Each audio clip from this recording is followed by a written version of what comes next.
Hi everyone, here we are with chapter 8. Now some of you may already know that we are doing a character profile of Sir Basil. So really listen out, oh look, there he is. Really listen out for anything to do with Sir Basil in chapter 8. I'm sorry about the wobbling, I know it's going to be bad.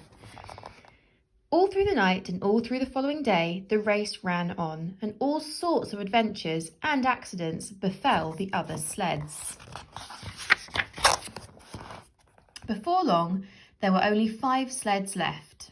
Sir Basil Sprout Dumpling was in the lead, thanks to a map his father had drawn, which showed shortcuts between the rocks and islands of the frozen sea. But Helga Hammerfest was not far behind, and Mitzi von Prim and Shackleton Jones were catching up fast. Shen and Sika were right at the back, of course, so far behind that the others didn't even know they were still in the race. On the third night, when Side Plate stopped the sled, Sir Basil could hear the baying of Mitzi's team behind him. It sounded as though she had overtaken Helga Hammerfest. "Those blighters are going to catch us up, Side Plate," he complained. "Our lead does appear to be narrowing, sir," agreed Side Plate.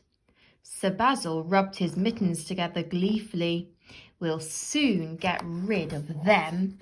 Time for Operation Detour." "Are you sure that's necessary, sir?" asked Side Plate. "Of course it is. If I don't make it to the Snowfather first, my fortune is finished. Get to work." Side Plate sighed and did as he was told. Out of the bundles at the front of Sir Basil's sled, he fetched an inflatable signpost, which he pumped up with a bicycle pump. "There," said Sir Basil. "That should get rid of the others. You know where that will take them, Side Plate?" "No, sir." "Of course you don't. That's because I've been studying my father's map and you haven't.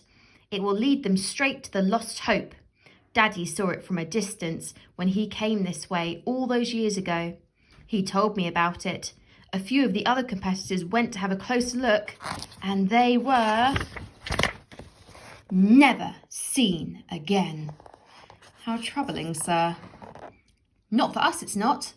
The more of that shower we can get rid of, the easier we'll win.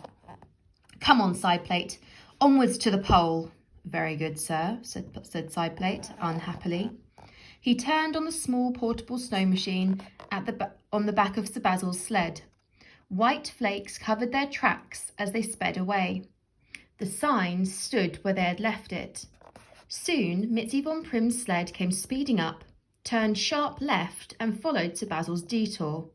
Close behind came Helga Hammerfest, who also turned left.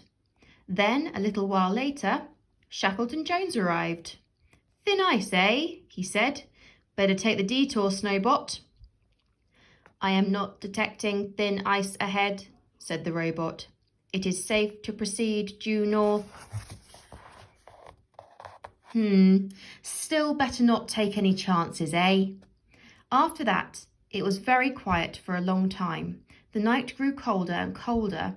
It grew so cold that pieces of the northern lights froze and fell out of the sky. They lay strewn about on the ice, glowing gently. At last, Shen and Sika arrived at the detour sign. If Sika had been driving, she would have known at once that the detour was a trick.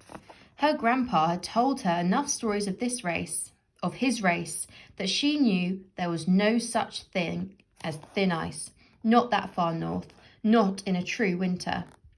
But Sika was not driving. Sika was asleep, wrapped up in furs, leaning against the dog food bin. And when Shen saw the signs, he turned left at once, following the tracks of all the other sleds. The paws of the scampering pugs threw up a mist of powdered ice. It blew into Sika's sleeping face and she woke up. She saw the big gold moon lying on the horizon far ahead and knew at once that they were going the wrong way. "Why have we turned?" Shen explained. "That can't be right," she said. "We must turn back." Shen tried to turn the sled, but by then But by then, the pugs were moving more and more slowly. That last burst of speed which woke Seeker had tired them out. The sled came slowly to a halt, and the little dogs flopped down in sleepy heaps. "We can't go any further tonight," said Shen. He got down from the sled and started to get food for the dogs. While they ate it, he and Seeker put up Grandpa's old tent. They hammered the iron tent pegs deep into the ice in case a storm blew up while they were sleeping. When they had all had something to eat, Shen and Seeker crawled inside the tent and called the dogs in after them. They snuggled down in their sleeping bags. The sleepy pugs piled over them, and in a short time, Shen was sleeping too. But Seeker could not sleep. She lay and looked at the embroidered patterns on the walls of the tent. A fallen northern light had wedged in a snowdrift nearby, and its glow came gently through the canvas. And from somewhere not so nearby, very faintly through the frozen air, came singing. Seeker slid out from under her coverlet of pugs. They were so fast asleep they did not notice her leaving. She went outside into the glowing night and started walking towards the sound of the singing. If she had looked behind her as she walked, she would have seen that her footprints were quietly closing up, leaving the snow behind her smooth and white as empty pages. There are 50 different types of snow in a true winter. This was blind snow, the type that hides all tracks. But Seeker was not looking behind her. She kept her eyes on the jaggedy hill of the shattered rock ahead. It would have been an island if the sea had been water instead of ice. It seemed to her that the singing was coming from behind it. A green glow shone from behind it too, as if a really big bit of northern lights had fallen there. She scrambled up between the rocks and looked. There stood a huge old ship, completely trapped in the ice. The name painted on the rusty stern said, Hope. And suddenly Seeker remembered something that her grandpa had told her about how a lot of teams he had raced against had got sidetracked to somewhere called the Lost Hope and never been seen again. She hadn't realised that the Lost Hope was a ship. She went a little closer. Parked beside the ship, there were 3 sleds. There was the high-tech sled of Shackleton Jones with its robot dogs waiting, motionless. Next to it stood the ancient bog oak sled of Helga Hammerfest and Mitzi von Prim's pink designer sled.